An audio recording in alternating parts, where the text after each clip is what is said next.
ugly and others torment us by mocking our flaws, never showing respect. This is the will of sharp weapons, returning full circle upon from wrong we have done. Till now we have made images lacking in beauty.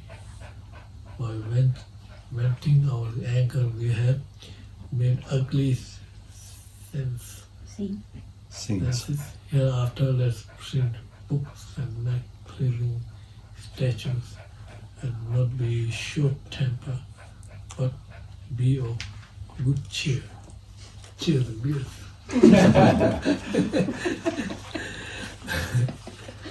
Commentary. I mean, I'll first read all the root text for it. 39.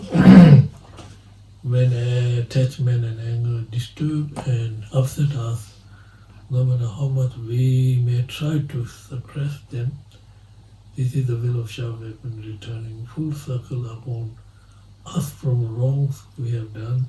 Till now we have held on to improper outlook, stubbornly cherishing only ourselves. Hereafter let us uproot self-interest completely. 40. When success in our practice always eludes us, this is the will of sharp weapon, full circle upon from wrong we have done till now. Deep within, we have clung to our ego, fully immersed in self-judging ways. Hereafter, let's dedicate all of virtuous actions we do so that others may thrive. 41. When our mind is untamed through we act with great virtue, this is the will of sharp weapon returning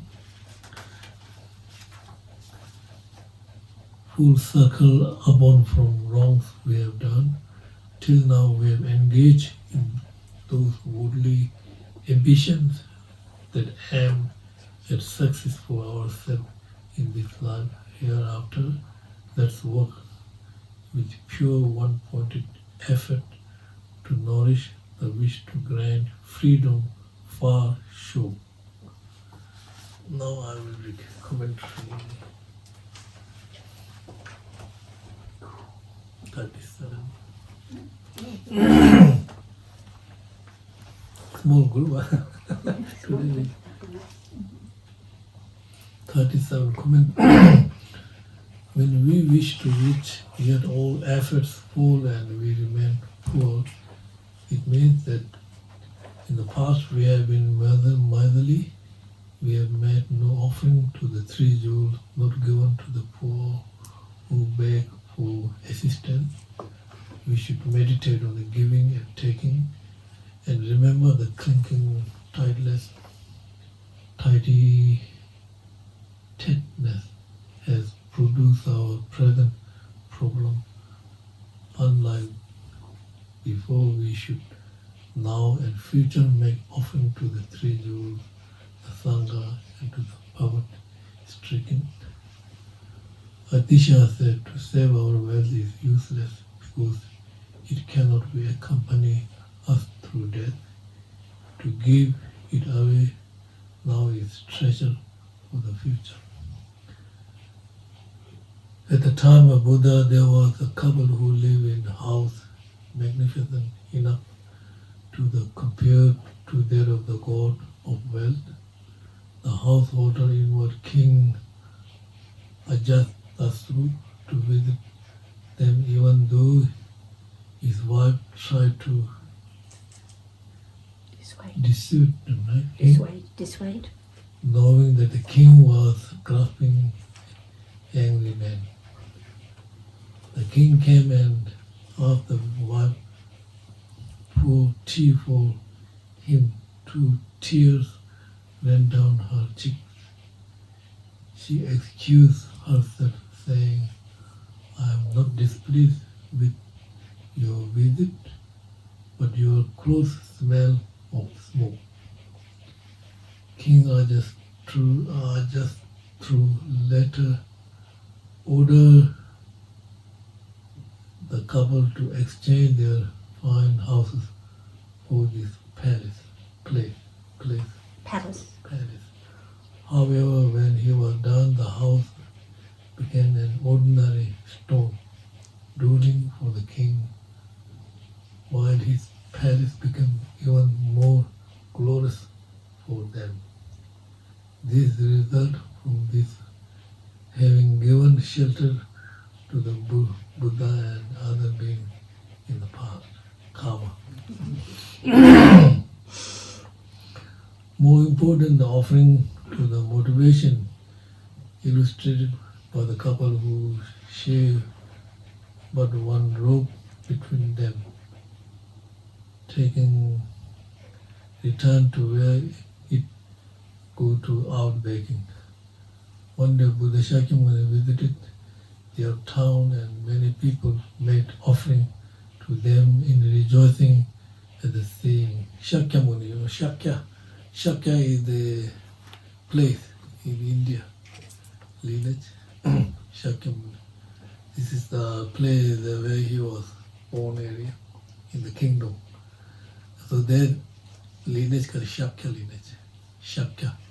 So there's people around this village called Shakya people. Like people live in Brisbane. So when he was born, Buddha was born, that area people are very wild and people are very unsubject people. So as soon as when Buddha was born, this little boy born, so he subdued all these wild people,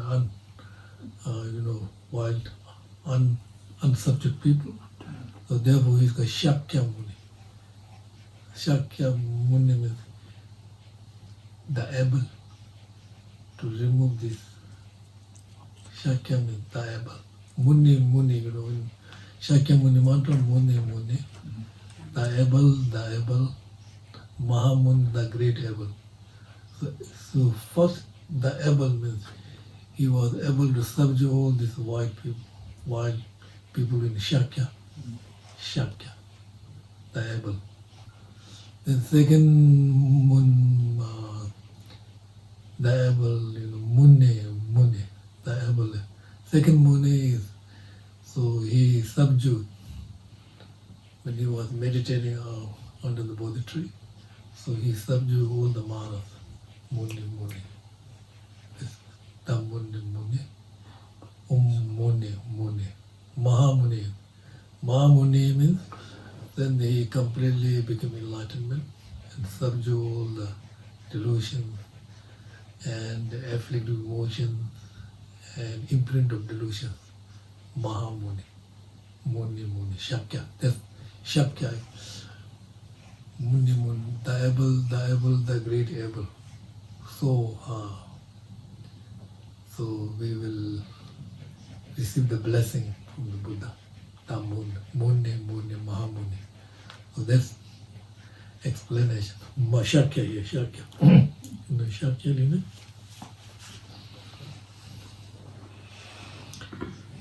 married which had caused her to have nothing to offer, like which would have otherwise worsened in the future.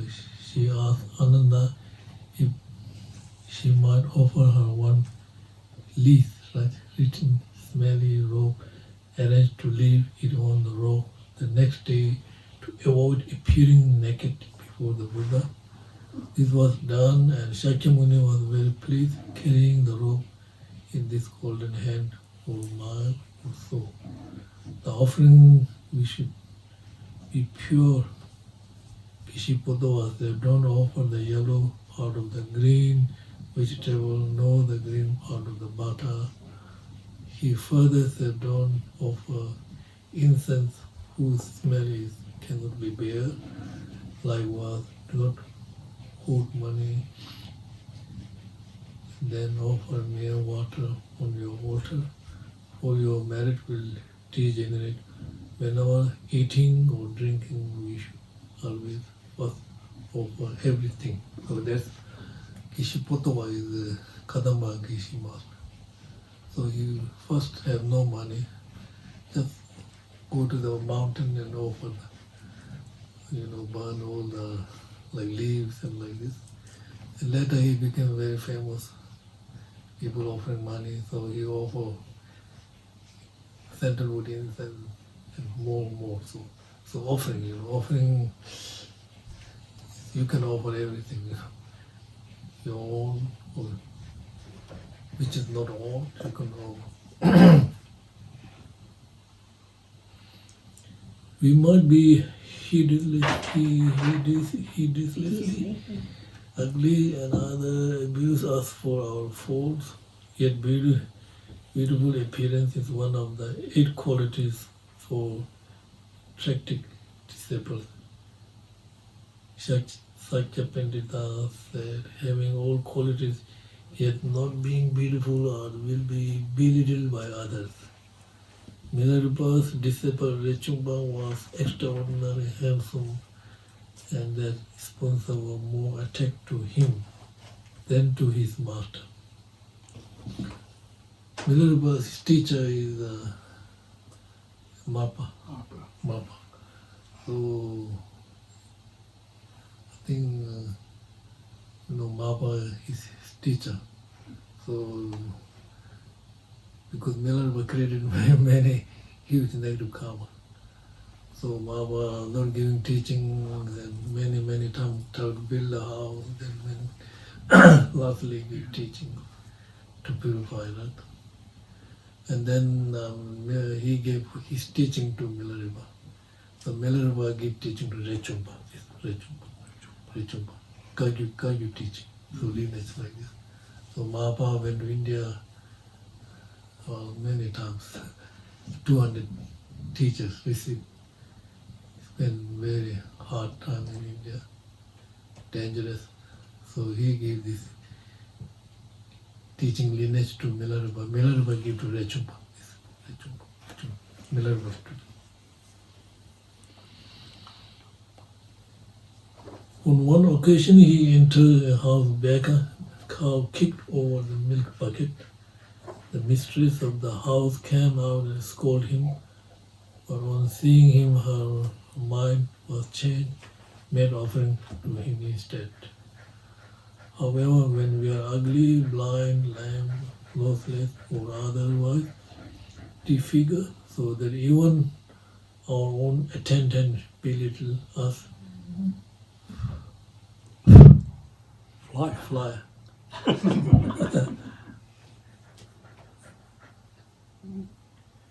The mistress of our house come. However, when we are ugly and blind, lame, noseless, or others disfigured, so that even our attendant belittle us, we should recognize we are ugly because we have ignored opportunity to build stupa, statue of Buddha. We have criticized statues, images, made vulgar comparison between them, or we have shown disrespect to the scriptural text. For example, Chinese burn all the collection of the Kagyu collection text. Thank you, 200 texts will be with the smoke for days. Hence, what we should make good statue of gurus and Buddhas and show appreciation for image. We should not act harshly toward others, but constantly friendly while making the resolve practice giving and taking.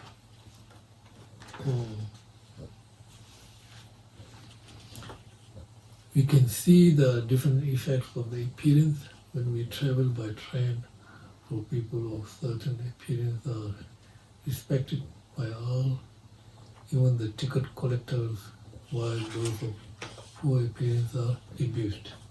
When you go to train in India, you can see there's a lot of so many people traveling in the train, 39.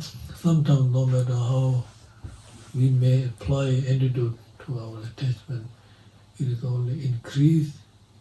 It occurs because we have previously allowed our self-judging attitude to run rampant.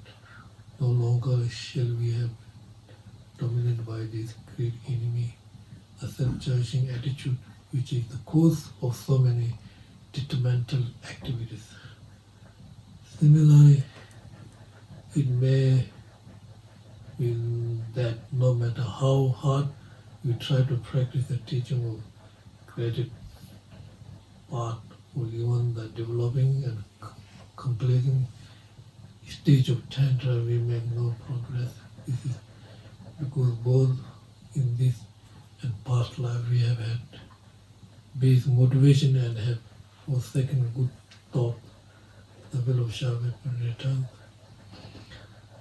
thus rendering us incapable whenever we choose we may perform.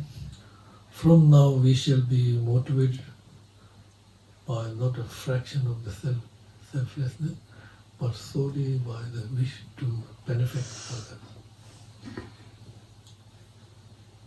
However much we may try to engage in virtuous activities, no positive effect appears in our mind, or in present and past life. We have done no virtuous practice other than by chance or to fulfill this life, and having too strong fascination with the material benefit of this life, our mind has no improved. Recalling the practice, giving and taking, and resolve no longer to let the mind of distracted toward temporary benefit, and solely to remove all obscurations and attain non-abiding nirvana. Practice single-pointedly in this way. This this is the story. Through text and so I will read this text. We are talking about Vilushavan is talking about karma, you know, karma. Right? So this is the Nagarjuna text I will read. So, if things were not empty of inherent existence, everything is Pasangika viewpoint, everything is empty of inherent existence. If things were not empty of inherent existence, nothing could function, and neither action nor the agent of those actions would be feasible. Right? It is there empty of inherent existence that allows everything to operate satisfactorily. Because everything is empty of inherent existence, allow us to karma, dependent arising, all functioning things. Like everything exists because everything is empty of inherent existence, is the base of everything. If everything is not empty of inherent existence, there's no karma creator, no karma. So when we understand this, then we will understand the dependent arising. Nagarjuna, we will understand dependent arising, two categories. Dependent arising of the product and dependent arising of non-product. So if we understand, so when we understand dependent arising, we will understand the Four Noble Truths. Truth of suffering, truth of origin of suffering, truth of cessation, truth of path. So when we understand these Four Noble Truths, then we will fully understanding of the three jewels, Buddha, Dhamma, and Sangha. And then you have fully faith, achieving enlightenment in the future. You understand what I'm saying? So there, Nagarjuna saying, dependent arising, two categories, product and non-product. We must understand product means dependent arising of cause and condition. So which is changing and not staying all the same, and stay there, sometimes absent, changing. Non-product cannot go like this. No changing. It's always there. Emptiness. Emptiness itself is non-product, dependent arising. And dependent arising, cause and condition, and then that creates the karma. 12 links of interdependent origination. So first motivated by ignorance, then karma, creep, then consciousness carry the karma, then craving, grasping, give you further support to rub in the karma. And then you start with birth, feeling, recognition, all this coming. So that's dependent arising of cause and condition. You understand what I'm saying? Do you understand this one? Nagarjuna takes. So first dependent arising is product, cause and condition. So that is 12 links of interdependent origination. Anything product, dependent arising, cause and condition. So with cause and condition, changing, not remain same all the times. Right. But non-product, then non-product, the Nagarjuna takes fundamental wisdom. Whatever arises dependently is explained as empty. So whatever arises dependently, cup. Whatever arises dependently, cup, is explained empty of inherent existence. This dependent attribution is the middle way. So you will not, this cup dependent arising and empty. So dependent arising means this cup is dependent arising, coming cause and condition. Right? Dependent arising. So you dispel one, right? Cup in dependent arising, right? So therefore you dispel the independent existence. It does not exist without cause and effect. It depends on cause and effect. So you dispel no independent existence cause. It is empty. A cup, so this is very important. Cup is the object. And we will speak about the emptiness of cup. That is attribute of the cup. Cup. So we talk about cup is conventional truth. Emptiness of cup is ultimate truth. So the emptiness of cup is attribute. This cup and emptiness of cup is attribute. So this is very important, not confused. When we destroy the cup, does not mean we destroy the emptiness of cup. Right? Cup, we can destroy the cup. Right? So it is the base of emptiness of cup. That does not mean cup, emptiness of cup is changing. You understand? Looks like, when you destroy the cup, it just nothing to do with the emptiness of the cup. The cup is destroyed. There's no attributes. But it sounds like, if emptiness of cup is temporary, when we destroy the cup, emptiness of cup is gone. That does not mean changing. Changing is not like that. Changing should be product, cause and effect. You understand? So this one. Thus dependent attribution is the middle way, since there is nothing whatever that is not dependent arising. Anything exists is dependent arising. For that reason, there is nothing whatsoever that's not empty. Anything exists is empty.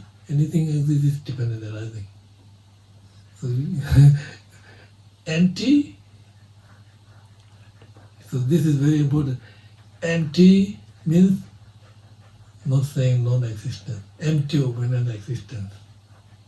Dependent arising means do exist. It sounds like contradiction. Empty, do exist. Contradiction, right? So empty means empty of non-existence. Do exist means dependent arising. You understand this cup? Cup is empty, do exist. It is empty of inherent existence. Cup is empty, right? It's not negating the cup. We are negating the inherent existent cup. Cup is empty. Now it do exist because it is a conventional truth. It is the base of the cup. If there is no base, we cannot speak about attributes of the cup. It's emptiness. You understand this? Nagarjuna, this is very famous. Whatever arises dependently is explained as empty. Thus, dependent attribution is the middle way. Middle way means cut the true extreme, nihilism, absolutism. Since there is nothing whatever that is not dependent existence, for that reason, there is nothing whatsoever that is not empty. So this is very important.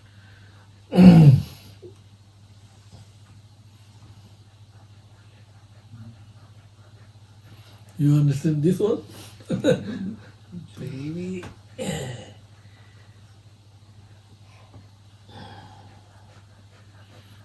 You want more or just tired? So we will, so now this is also we're talking about karma, right? We're talking about first, this one, His Holiness 14th Dalai Lama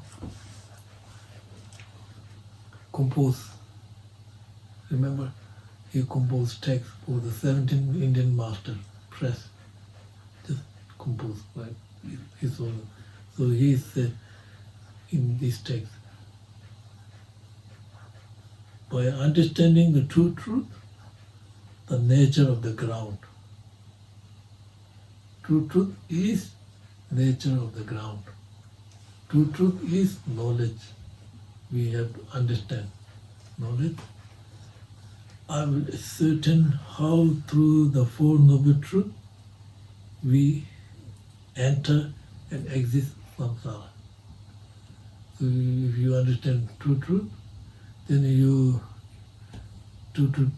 have knowledge of the true truth. And then on the basis of this knowledge, then you understand the Four Noble Truths. What should be abandoned, what should be actualized. Then you understand truth of suffering, truth of origin of suffering should be removed. Truth of path, truth of cessation should be actualized. So you understand, enter in the samsara because truth of suffering, origin of suffering. You go to nirvana because cessation and path. You understand?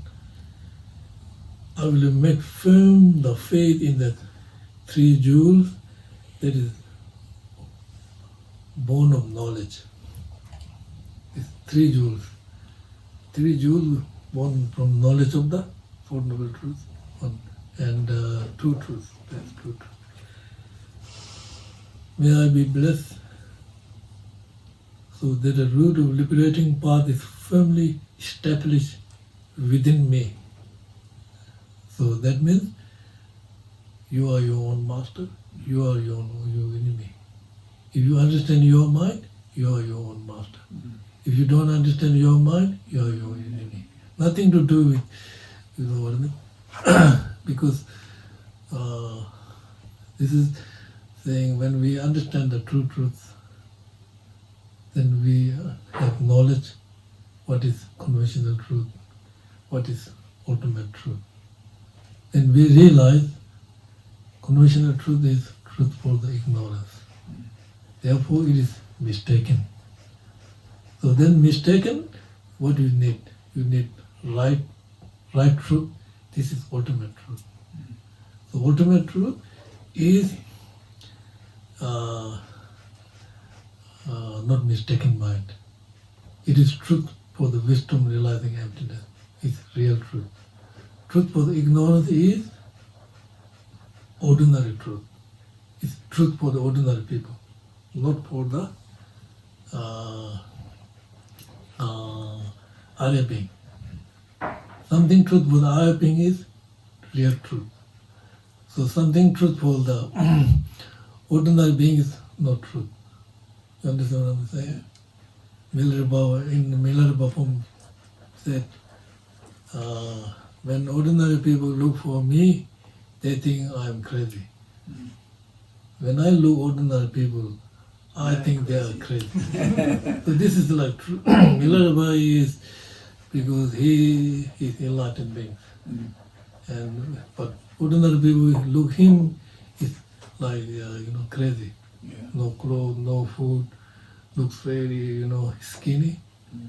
So, but real being is Milarepa. But ordinary people, so they have ordinary. So the conventional truth is ordinary people. Truth. Ordinary people believe something, whatever appears, they believe reality. What appears to their mind, they believe this is reality. Something good or bad, whatever appears, they believe this is reality. They're not seeing the actual reality. They are seeing the ordinary reality. The ordinary reality is mistaken. So that's okay. Now that will be enough.